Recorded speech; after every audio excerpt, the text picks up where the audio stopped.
A Baldwin man says Jacksonville Animal Control captured a dog in a cage, and that man says the cage was set for a dog that had been wandering around a park for about close to a week.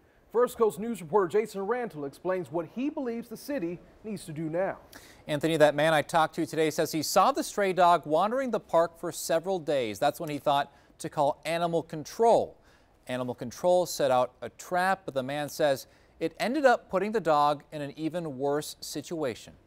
Once somebody reports an animal in a cage, they should have a sense of urgency about coming out and picking that animal up. This Baldwin man, who does not want to be identified out of fear of retaliation for the dog's owner, It's a puppy, looked like a pit bull mix. It's a very sweet dog. says he started leaving food for the stray dog after seeing it wandering Larry M. Carroll Memorial Park in Baldwin for several days. The man, concerned for the dog's well-being, called Animal Control in Jacksonville.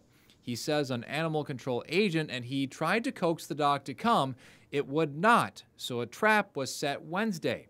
The man noticed the dog inside the trap the following morning. The dog was just as gentle as could be, tried to lick my fingers through the cage. So he called Animal Control and left a voicemail that the dog was captured.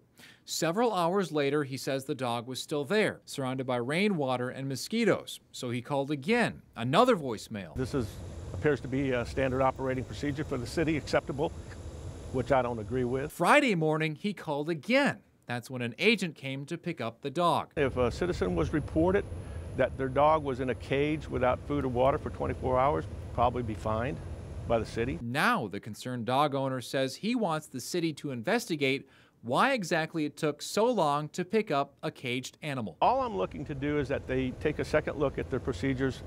I'm sure they're going to say they are understaffed and underfunded. That's the typical response from a bureaucracy. And I would hope that they would at least check into it.